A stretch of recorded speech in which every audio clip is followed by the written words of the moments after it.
Hello मेरे प्यारे students, क्या हाल चाल। हमें उम्मीद है आप सब स्वस्थ होंगे, मस्त होंगे और आप सबकी तैयारी एकदम शानदार तरीके से चल रही होगी।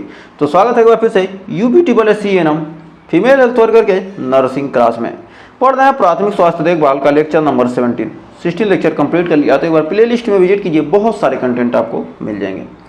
तो आइए शुरुआत करते हैं पिछले वर्ष के टॉप 30 क्वेश्चन के साथ। इस 30 क्वेश्चन के आंसर देने की कोशिश कीजिएगा। लास्ट में कमेंट में हमें जरूर बताइएगा आपके कितने क्वेश्चन सही हुए। तो इस सेशन की शुरुआत करते हैं एकदम शानदार तरीके से। आप अपना टेस्ट भी यहीं पर ले सकते हैं। हमारे बताने से पहले क्वेश्चन का आंसर दीजिए और बाद में अपना आंसर चेक कीजिए। आपको लास्ट में जरूर पता चलेगा कि आपके कितने क्वेश्चन सही हुए और आपका टेस्ट हो जाएगा। यूपी एनएम, बिहार एनएम या किसी भी स्टेट एनएम की तैयारी कर रही हैं तो सेशन शानदार जबरदस्त होने वाला है।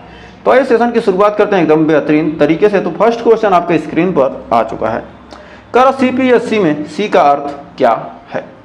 तो सी का अर्थ होता क्या है? CPSC का फुल फॉर्म होता है कंप्रिहेंसिव, सी से comprehensive primary health centre, health care, comprehensive primary health care. तो हमारा प्राइमरी हेल्थ केयर, सी का मतलब क्या? सी से कंप्रिहेंसिव, तो कंप्रिहेंसिव हमारा ऑप्शन नंबर बी है। और सी से मतलब केयर, तो केयर इसमें है नहीं, तो हमारा राइट आंसर हो जाएगा कंप्रिहेंसिव। जो व्यापक सेवाओं को क्या कहता है? जो हमारा कंप्रिहेंसिव प्राइमरी हेल्थ केयर है क्या, या व्यापक सेवाओं को क्या कहता है? इंगित करता है। तो बढ़ते हैं आगे। करा HbA1c किट में कौन शामिल नहीं है? HbA1c किट में हमारा डिजिटल थर्मामीटर, वेइंग स्केल या ऑक्सीजन सिलेंडर या कॉर्ड क्लैंपिंग। तो हमारा जो HbA1c किट होता है इसमें क्या क्या होते हैं और क्या नहीं होता है? तो इसमें हमारा ऑक्सीजन सिलेंडर नहीं होता है। HbA1c किट में आवश्यक उपकरण होते हैं लेकिन ऑक्सीजन सिलेंडर नहीं होता है। डिजिटल थर्मामीटर होगा, वेइंग स्केल होगा, कॉर्ड क्लैंप होगा, लेकिन ऑक्सीजन सिलेंडर नहीं होगा। तो बढ़ते हैं आगे। अगला क्वेश्चन कह रहा है RCH कार्यक्रम के अंतर्गत नहीं आता है। तो RCH कार्यक्रम के अंतर्गत हमारा फैमिली प्लानिंग या चाइल्ड इम्यूनाइजेशन या जेरिएट्रिक केयर या मैटरनल हेल्थ। तो कह रहा है RCH कार्यक्रम के अंतर्गत कौन सा नहीं आता है? तो RCH कार्यक्रम के अंतर्गत हमारा ऑप्शन नंबर सी हो जाएगा जेरिएट्रिक केयर। वृद्धजन की देखभाल RCH का हिस्सा नहीं है। यह मुख्यतः मातृ और शिशु स्वास्थ्य के लिए क्या होता है? हमारा RCH होती है, न कि वृद्ध जन के लिए। नेक्स्ट अगला क्वेश्चन कर रहा है VHSNC की न्यूनतम कितने सदस्य होते हैं? VHSNC के न्यूनतम सदस्य 5 होंगे, 10 होंगे, 15 होंगे, 20 होंगे। तो VHSNC में न्यूनतम कितने सदस्य होते हैं? तो हमारा चौथे का राइट आंसर होगा ऑप्शन नंबर बी 10। कर VHSNC में न्यूनतम 10 सदस्य होने चाहिए जिनमें महिलाओं की भागीदारी क्या है? अनिवार्य है। नेक्स्ट कर किस आयु वर्ग को RKSK के अंतर्गत शामिल किया गया है? 0 से 5, 6 से 10, 10 से 19 या 18 से 45 वर्ष। कर किस आयु वर्ग को RKSK के अंतर्गत शामिल किया गया है? तो RKSK के अंतर्गत हमारा 10 से 19 वर्ष के क्या है? राष्ट्रीय किशोर कार्यक्रम, राष्ट्रीय किशोर स्वास्थ्य कार्यक्रम। RKSK, R से राष्ट्रीय, K से किशोर, S से स्वास्थ्य, K से कार्यक्रम में क्या किशोरों की शारीरिक और मानसिक सेहत पर क्या है? केंद्रित है। इसमें क्या होते हैं? 10 से 19 वर्ष तक के बच्चे आते हैं। नेक्स्ट कह रहा है किस योजना के तहत गर्भवती महिलाओं को मुफ्त खून जांच दी जाती है? जननी सुरक्षा सेवा सुरक्षा कार्यक्रम या PMSMA या JSY जननी सुरक्षा योजना या NQAS। तो कह रहा किस योजना के तहत गर्भवती महिलाओं को मुफ्त खून जांच दी जाती है? तो हमारा PMSMA। तो हमारा PMSMA के तहत गर्भवती महिलाओं को मुफ्त ANC और लैब जांच क्या होती है? मिलती है। तो बढ़ते हैं आगे। कह रहा TB रोगी को डॉट्स के तहत दवा कितने दिन तक दी जाती है? 30, 60, 180, 210। तो कह रहा सामान्य TB, जो हमारा सामान्य TB उपचार कोर्स है लगभग 6 से 7 महीने यानी 210 दिन का होता है। यानी 6 से 7 महीने यानी 210 दिन का होता है। नेक्स्ट कह निम्न में से कौन सा टीकाकरण का शीत श्रृंखला उपकरण नहीं है? ILR, deep freezer, vaccine carrier या BP मशीन। तो कह निम्न में से टीकाकरण का शीत श्रृंखला उपकरण नहीं है। तो शीत श्रृंखला उपकरण हमारा बीपी मशीन नहीं है। बीपी मशीन वैक्सीनेशन प्रक्रिया का हिस्सा नहीं है। यह ब्लड प्रेशर नापने हेतु उपयोग किया जाता है। नेक्स्ट, IDCF का उद्देश्य क्या है? Deworming, diarrhoea control, TB elimination या मेंटल हेल्थ। तो हमारा IDCF का उद्देश्य क्या है? तो IDCF का उद्देश्य होता है हमारा I से इंटेंसिफाइड, I से क्या होता है हमारा इंटेंसिफाइड, D से हमारा होगा डायरिया, C से कंट्रोल और F से फॉर नाइट। तो हमारा IDCF का उद्देश्य क्या है? डायरिया को कंट्रोल करना। डायरिया को क्या करना? कंट्रोल करना। बच्चों में डायरिया रोकने पर क्या है? IDCF केंद्रित है। तो हमें उम्मीद है आपको यहाँ तक कोई डाउट नहीं होगा और अच्छे से क्लियर हो गया होगा। तो बढ़ते हैं आगे। अगला क्वेश्चन NHM की शुरुआत कब हुई? 2003, 5, 2008, 2010। नेशनल हेल्थ मिशन की शुरुआत कब हुई थी? सन 2005 में।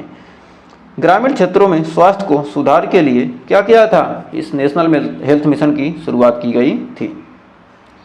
नेक्स्ट, अगला क्वेश्चन कौन सी योजना 48 घंटे तक प्रसव पश्चात महिला को स्वास्थ्य संस्थान में रखने को बढ़ावा देती है? JSSK या JSY या ICDS या आभा। तो कौन सी योजना 48 घंटे तक प्रसव पश्चात महिला को स्वास्थ्य संस्थान में रखने को बढ़ावा देती है? तो हमारा 11वें का राइट आंसर हो जाएगा option number A, JSSK। JSSK के अंतर्गत संस्थागत प्रसव के बाद महिला और नवजात को क्या किया था? 48 घंटे की निगरानी पर क्या किया था? स्वास्थ्य केंद्र में ही रखा जाता है। नेक्स्ट, ORS घोल में क्या मुख्य तत्व नहीं है? Sodium, glucose, zinc, potassium. तो ORS में क्या होता नहीं है? तो ORS में हमारा जिंक नहीं पाया जाता है। जिंक की गोली ORS के साथ दी जाती है लेकिन घोल में नहीं होती है। नेक्स्ट, SBA का मुख्य उद्देश्य क्या है? हाई रिस्क प्रेगनेंसी को नियंत्रित करना या बिना ट्रेनिंग के प्रसव कराना या मासिक धर्म शिक्षा या टीबी की पहचान। तो SBA का मुख्य उद्देश्य क्या है? तो SBA का मुख्य उद्देश्य होता है हाई रिस्क प्रेगनेंसी को नियंत्रित करना। SBA प्रसव के समय जटिलताओं की पहचान कर सुरक्षित डिलीवरी क्या करता है?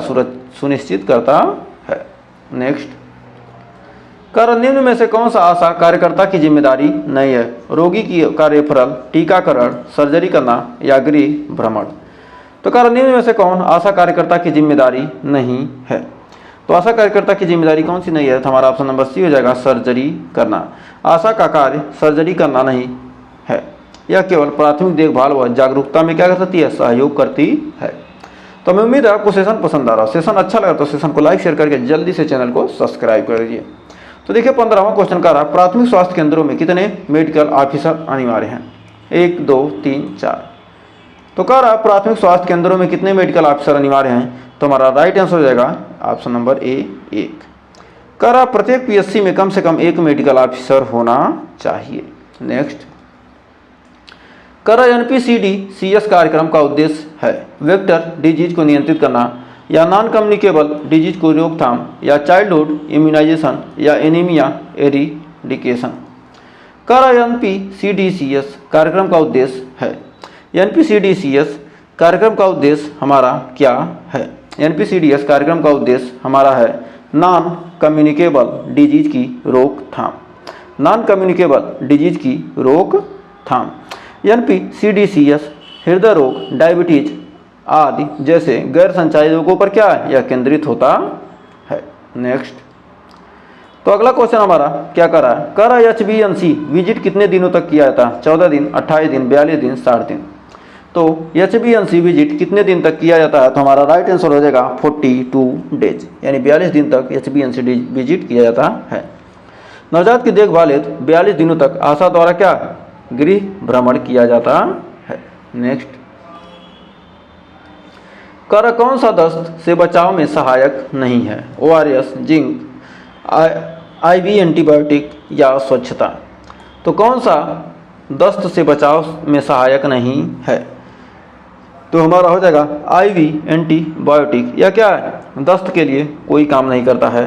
सामान्य दस्त में एंटीबायोटिक्स की आवश्यकता नहीं होती है, बल्कि ORS व जिंक क्या है, पर्याप्त होता है। नेक्स्ट कह रहा NQAS का उद्देश्य क्या है, खाद्य सुरक्षा, चिकित्सा कर्मियों की भर्ती, स्वास्थ्य संस्थानों की गुणवत्ता मूल्यांकन या पोषण मूल्यांकन। तो कह रहा है NQAS का उद्देश्य क्या है, तो NQAS का उद्देश्य होता है स्वास्थ्य संस्थानों की गुणवत्ता का मूल्यांकन।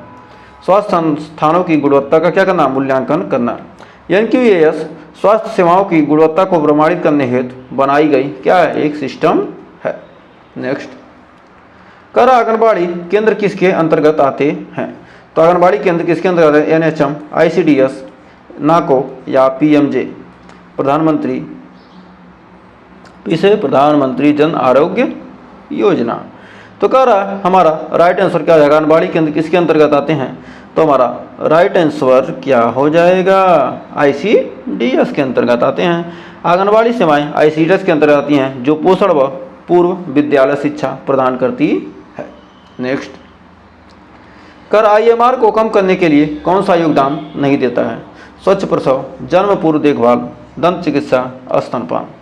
तो कह रहा IMR को कम करने में कौन सा योगदान नहीं देता है, IMR को कम करने में कौन सा योगदान नहीं देता था, हमारा ऑप्शन नंबर C हो जाएगा, दंत चिकित्सा। शिशु मृत्यु दर कम करने में दंत चिकित्सा की प्रत्यक्ष भूमिका नहीं होती है। तो बढ़ते हैं आगे। कह रहा RBSK में बच्चों की स्क्रीनिंग किन विकारों के लिए होती है, 4DS, 3MS, 5FS या 6TS। तो कह रहा RBSK में बच्चों की स्क्रीनिंग किन विकारों के लिए होती है, तो RBSK में बच्चों की स्क्रीनिंग किन विकारों के लिए होती है, तो हमारा 22 का राइट आंसर हो जाएगा 4DS। 4DS RBSK के अंतर्गत 4DS यानी defects, disease, deficiencies, development delays की पहचान होती है। नेक्स्ट कर किस एजेंसी ने आशा को सामुदायिक स्वास्थ्य कार्यकर्ता के रूप में परिभाषित किया है, WHO, ICMR या यूनिसेफ या NHRC। तो कह रहा किस एजेंसी ने आशा को सामुदायिक स्वास्थ्य कार्यकर्ता के रूप में परिभाषित किया है, तो हमारा 23 का राइट आंसर है option number A, WHO।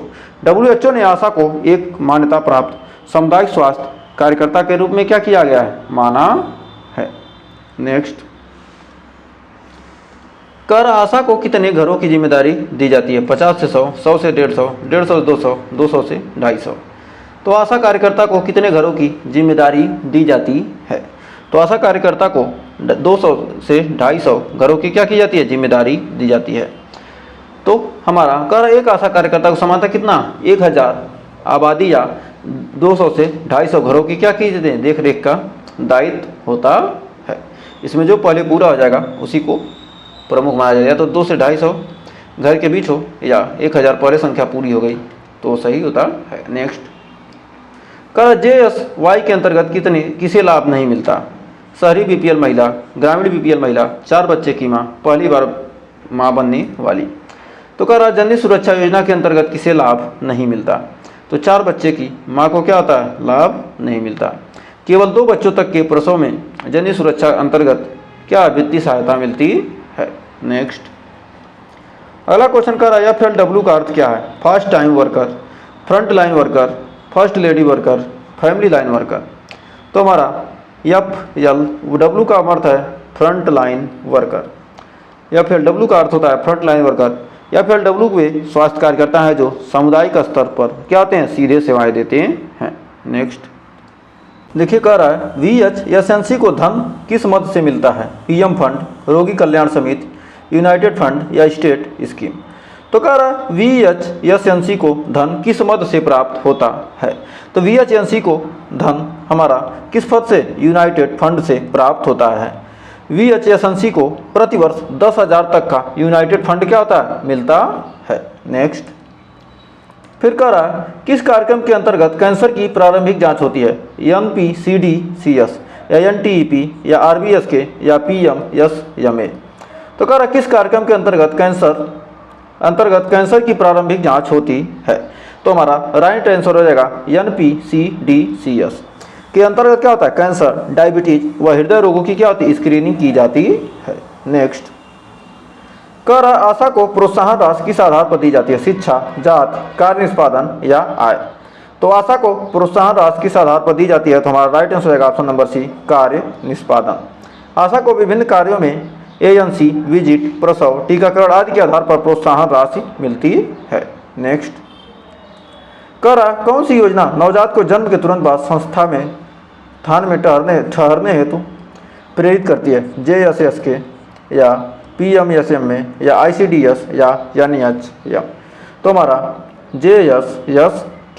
JSSK के अंतर्गत नवजात को संस्थागत देखभाल के लिए 7 दिन तक रहने की सुविधा दी जाती है। तो हमें उम्मीद है इन 30 क्वेश्चन आपको क्लियर हो गए होंगे। तो 30 में आपने कितने क्वेश्चन सही किए हमें कमेंट में जरूर बताइएगा। सेशन पसंद आया तो सेशन को लाइक, शेयर और चैनल को अभी तक सब्सक्राइब नहीं किया तो सब्सक्राइब जरूर कर दीजिए। तो आज के लिए बस इतना ही। मिलेंगे नेक्स्ट वीडियो में कुछ और क्वेश्चन के साथ, कुछ और टॉपिक के साथ। तब तक के लिए टेक केयर।